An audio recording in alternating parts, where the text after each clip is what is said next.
Hello everyone, this is MD Nuruddin Islam and welcome back to Tech Bangla Academy Pro. কেমন আছেন আপনারা সকলে? আশা করি আপনারা যে যেখানে আছেন অনেক অনেক ভালো আছেন। তো হনার কিন্তু তাদের একদম লো বাজেট সেগমেন্টে আরো একটি দুর্দান্ত স্মার্টফোন লঞ্চ করতে যাচ্ছে, আর সেটি হচ্ছে হনার X6 স্মার্টফোনটি।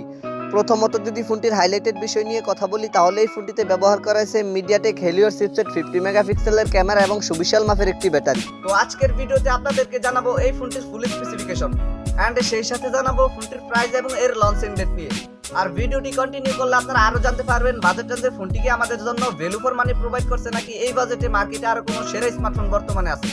এই সকল প্রশ্নগুলোর উত্তর থাকবে আজকের এই ভিডিওতে, সুতরাং আমি আশা করব আপনারা ভিডিওটি স্কিপ না করে পুরো ভিডিওটি মনোযোগ সহকারে দেখবেন। তো চলুন কথা না বাড়িয়ে মূল ভিডিওতে যাওয়া যাক।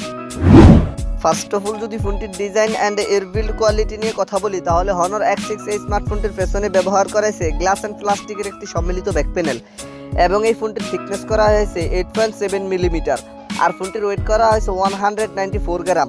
তবে বাজেট অনুযায়ী ফোনটির ওয়েট আরও কিছুটা কম হওয়া দরকার ছিল।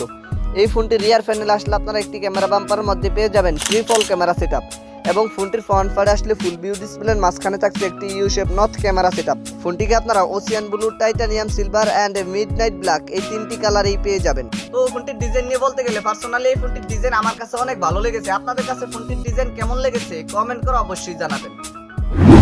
দেন সেকেন্ডলি যদি ফোনটির ডিসপ্লে নিয়ে কথা বলি, তাহলে এই ফোনটিতে ব্যবহার করা হয়েছে 6.5 ইঞ্চির একটি TFT LCD প্যানেল ডিসপ্লে, যাতে থাকছে HD প্লাস রেজুলেশন। তবে এইরকম বাজেট সেগমেন্টে ফোনটিতে যদি ফুল HD প্লাস রেজুলেশন ব্যবহার করা হতো তাহলে কিন্তু অনেক বেটার হতো, এবং এই ডিসপ্লেটিতে ব্যবহার করেছে 270 ppi ডেনসিটি। ফোনটির ডিসপ্লে নিয়ে আমার আর কোনো কথা বলার নেই। আপনাদের যদি ফোনটির ডিসপ্লে নিয়ে কোনো কথা বলার অথবা জানার থাকে তাহলে কমেন্ট বক্সে লিখতে পারেন।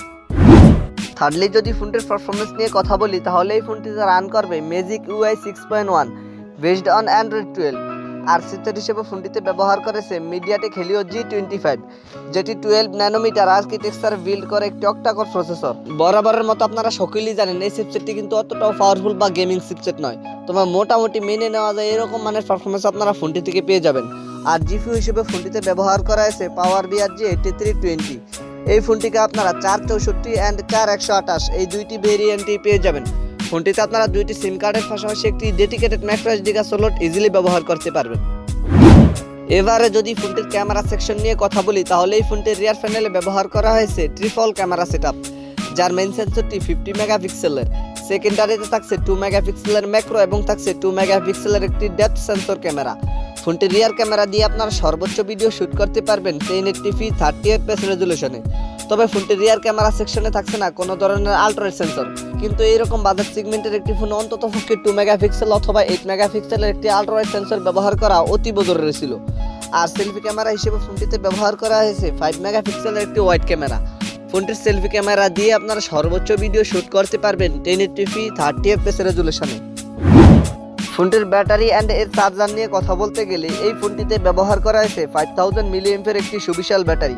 ফোনটির ব্যাটারি মিলিঅ্যাম্পের একটু বেশি হলেও ফোনটি থেকে কিন্তু আপনারা ভালো মানের কোনো ব্যাটারি ব্যাকআপ পাবেন না, কারণ এতে ব্যবহার করা হয়েছে 12 ন্যানোমিটারের একটি চিপসেট। এছাড়া সিকিউরিটি হিসেবে ফোনটিতে থাকছে সাইড মাউন্টেড ফিঙ্গারপ্রিন্ট, আর ফিচার হিসেবে ফোনটিতে থাকছে audio Jack 3.5mm, Bluetooth 5.0, USB Type-C port 2.0, wifi 100/2011, আর থাকছে GPS। ফোনটির প্রাইস নিয়ে কথা বলতে গেলে ইন্ডিয়ার মার্কেটে এই ফোনটির প্রাইস হতে পারে 17 থেকে 18,000 রুপির মতো, আর বাংলাদেশি বাজারে এই ফোনটির প্রাইস হতে পারে প্রায় 20,000 টাকার মতো।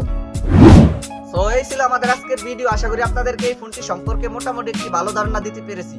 এরপরে যদি আপনাদের কোনো সমস্যা থেকে থাকে তাহলে কমেন্ট বক্সে জানাতে পারেন, আমি চেষ্টা করবো আপনাদের কমেন্টে রিপ্লাই দেওয়ার জন্য। আর যদি মনে হয় ভিডিওটি থেকে একটু উপকৃত হয়েছেন তাহলে ভিডিওটিতে একটি লাইক দিয়ে দিবেন, ভিডিওটি বন্ধুদের মাঝে শেয়ার করে দিবেন। Anyway, thank you so much for watching this video. দেখা হচ্ছে খুব শীঘ্রই নতুন কোনো ভিডিওতে নতুন কিছু নিয়ে। চিল দেন, টেক কেয়ার, আসসালামু আলাইকুম।